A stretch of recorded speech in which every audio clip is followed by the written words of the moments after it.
Hi, this is Brittany Madison, and you're watching Dante's Boxing Nation. Dante's Boxing Nation. Dante's Boxing Nation.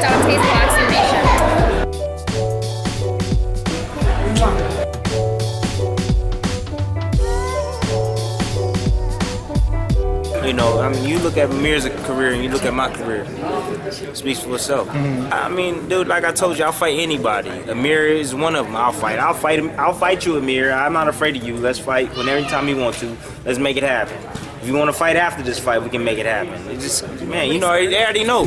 Come talk to my people, talk to my manager, and we can make it happen, man. I'll fight anybody, man.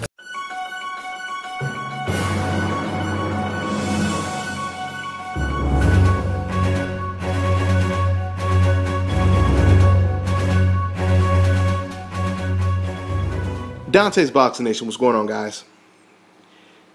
You know, the coincidentalist is something else. Boy, I tell you, it's something else. And I can tell you right now, Tim Bradley, he can definitely attest to that because he is one of the fighters on that prestigious coincidentalist. And even though the word prestigious can be defined as respected or highly regarded, we know when it comes to the decafs, the dumb casual ass fans, a lot of them have no respect for fighters that are on the coincidental list. But the people who do have respect and high respect for these fighters are the other professional fighters, like Amir Khan, for example. He obviously holds Tim Bradley in the highest regard, because the IBF has just confirmed that Amir Khan, he actually turned down a title eliminator against the Desert Storm, Tim Bradley. Someone who casual fans have been accusing Tim Bradley of ducking for years and years and years. Now, Amir Khan, he tried to reach out to the media and basically refute the claims, you know, saying that he was never offered the fight, but the IBF completely confirmed that they did offer Khan the fight, and he decided to go with Chris Algieri as opposed to the Desert Storm, Tim Bradley. Now, this is interesting because we already criticized Manny Pacquiao for fighting against Chris Algieri, right? Manny Pacquiao, he was a welterweight. He decided to move down in weight, fight against a guy who only had 8 knockouts, right? A big part of the media and the boxing fans, they let Manny Pacquiao have it for taking that fight. Because of the fact that Manny Pacquiao was a welterweight, he could have fought Maidana. He could have fought Amir Khan. He could have fought Robert the Ghost Guerrero. He could have fought Sean Porter. There were many welterweights to choose from. He could have fought Tim Bradley in a rubber match, so on and so forth, right? But he decided to fight against Chris Algieri. Now, that was the undefeated Chris Algieri. So now you have Amir Khan who comes along, and he's fighting the Chris Algieri that just lost, which makes it even worse, right? Because Amir Khan is supposed to be one of the top welterweights in the division. Once again, same thing applies for Amir Khan. Amir Khan, he could have fought a Robert Ghost Guerrero. He could have fought a Keith Thurman. He could have fought a Kell Brook. He could have fought a Sean Porter. He could have fought a Tim Bradley. But he decides to fight a guy who just came off of a loss, who only has 8 knockouts. This is the guy that some of you boxing fans claimed Tim Bradley was ducking. Matter of fact, let's get into these allegations of Tim Bradley ducking or avoiding Amir Khan. First of all, let's rewind and go all the way back to the beginning of Tim Bradley's career, or at least when he first started winning titles. For those of you guys who don't know, Tim Bradley unified the 140-pound division. He won all the belts, okay? And he beat the top-notch champions in that division. The first champion he beat was the highly regarded Junior Witter.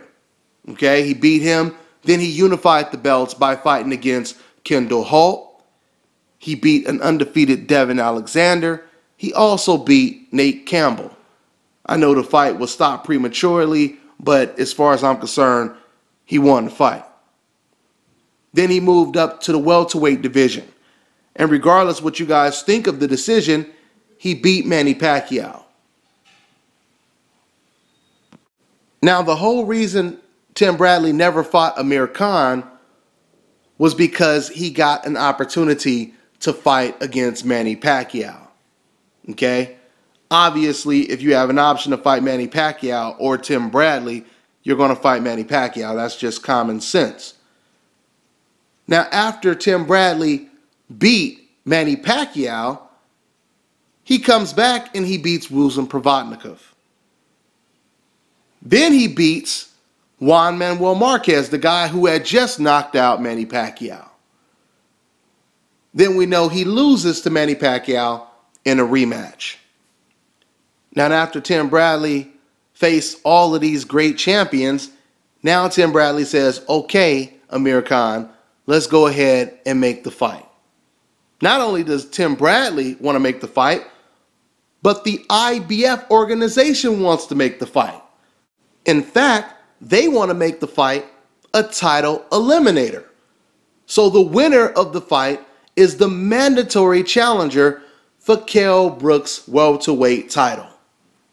Why wouldn't you want to be the mandatory for the champion in the division that you fight at? That is the logical question that you would ask Amir King Khan, right? Why wouldn't you want to fight for the title? But this is Amir Khan's answer. And he has a couple different excuses. Number one, when you have excuses, you don't need more than one. Okay? When you start having multiple excuses, it sounds like you're making excuses, if that makes any sense. So the first excuse Amir Khan made was Kell Brook just wants to make money off of me. He just wants to cash out because he knows I'm going to beat him and then he can retire. It doesn't make any sense. How many times have you ever seen a champion, a young champion in his prime, undefeated, looking to fight against Amir Khan to cash out and retire? It sounds ludicrous, right? That's the first excuse that Amir Khan made. Now Amir Khan is saying the champion in his division, his name is not big enough to fight against me. He hasn't done enough to face me. Oh, but Chris Algieri has?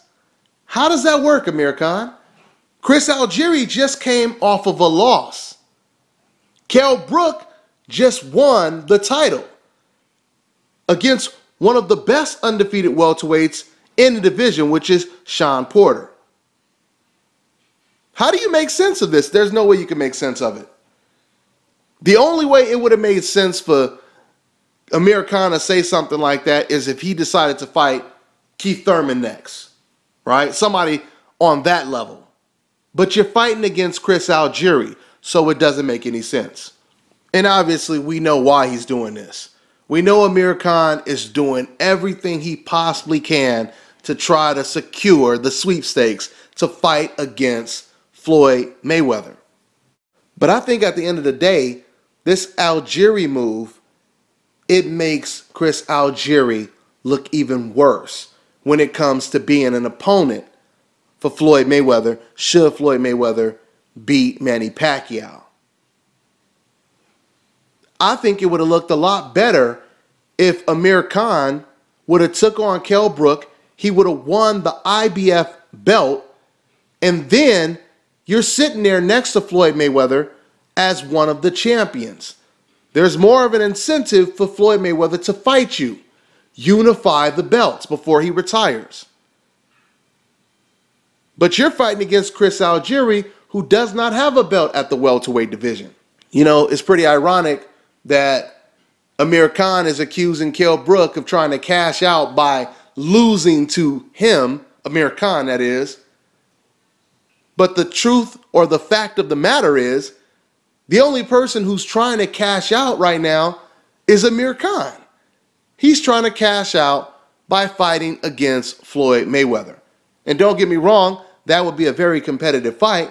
But obviously, if you're trying to secure victories before you even get in a ring with your opponent, that's telling us that you're trying to do whatever it takes to secure a fight with Floyd Mayweather. That means Amir Khan doesn't have confidence in himself that he's even the second best welterweight in the division. Okay? I mean, I give him credit for fighting against Devin Alexander, but if you're trying to secure a Mayweather fight and you go from fighting Devin Alexander to Chris Algieri, that's not a good look.